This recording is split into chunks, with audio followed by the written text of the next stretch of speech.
Greetings today, everyone. We have all come here for one thing, and that is Pikmin.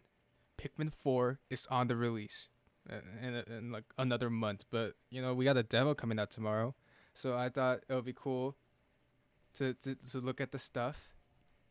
So yeah, I thought it would be cool to look at the stuff of the Pikmin trailers, and one thing I want to point out is, does Pikmin have auto lock on? And the answer is no. I mean, I'm pretty sure that's the thumbnail of the video, but anyway. So I'm just looking at this scene of Pikmin, and I'm like, oh shit, does it have auto lock on? Cause look how it snaps to the babies. But then I actually put headphones on, and I realized that was just the player using the lock on feature. Whoops. I thought it was gonna be auto lock on, and honestly, I thought that was really cool.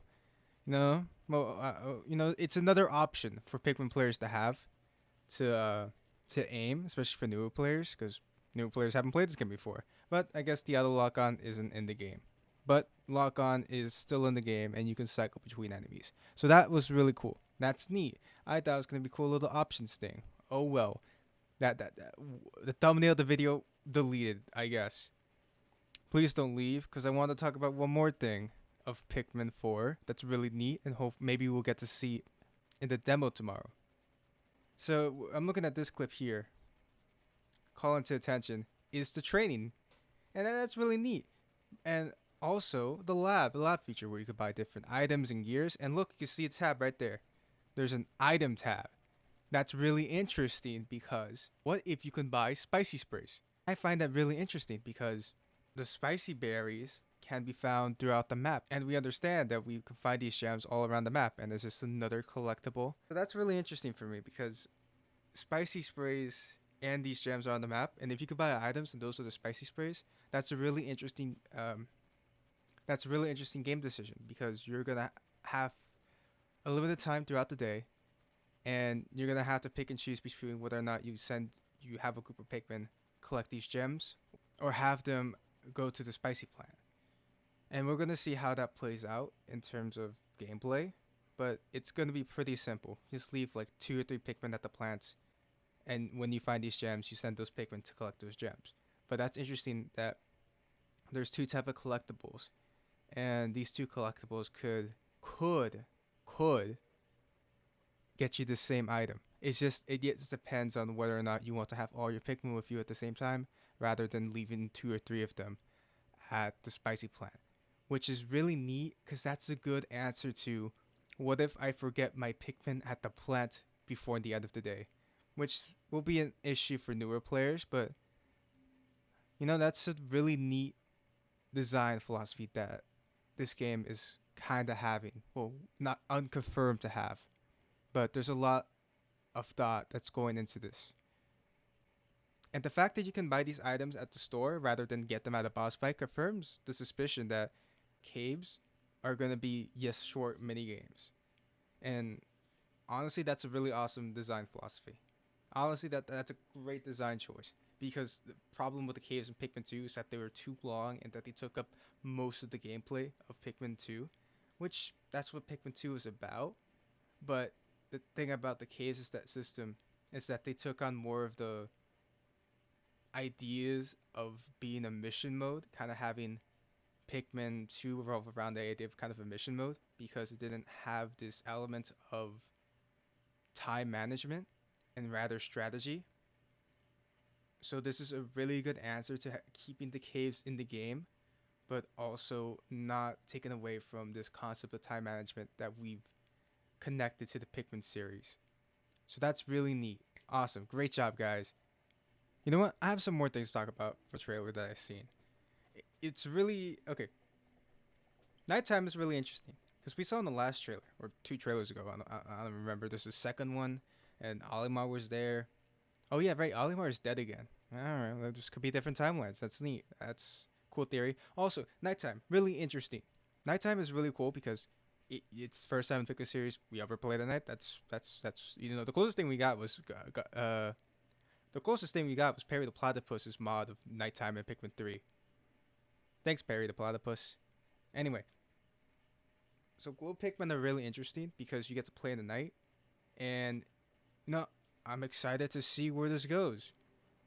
Um, what we see from the gameplay trailer is that you use glow Pikmin to also Glow Pikmin are really cool, and that's the really cool bit. Is that you're collecting star bits we saw from the last trailer.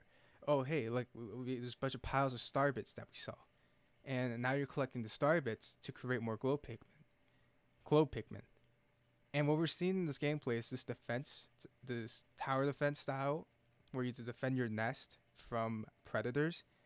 And so I guess we'll see where this leads, because we only see glow Pikmin being used at night. We don't know yet if we're gonna use them during the day. Maybe we could. Glow Pikmin are awesome because they're offering a way to play Pikmin, because you can actually build them up to create this ball of energy, and you shoot the enemies. That's pretty cool. You don't need to aim to or swarm. It's a different form of swarming, and that's a really interesting way to make Pikmin feel really different, other than whether or not they can, oh, they're better at fighting, they're resistant to different elements. No, these Pikmin, when you swarm them, can create a ball, and that's what's gonna happen. And it's gonna be really fucking cool, really different way to play this game, especially with the tower defense concept. And it probably shouldn't intrude on the game. Maybe you. Also, I just noticed this. You ever think about how ice Pikmin control ice? In the trailer, we see cool enemies, and what I wanted to point out was you only see the rock Pikmin hit the crystal wall.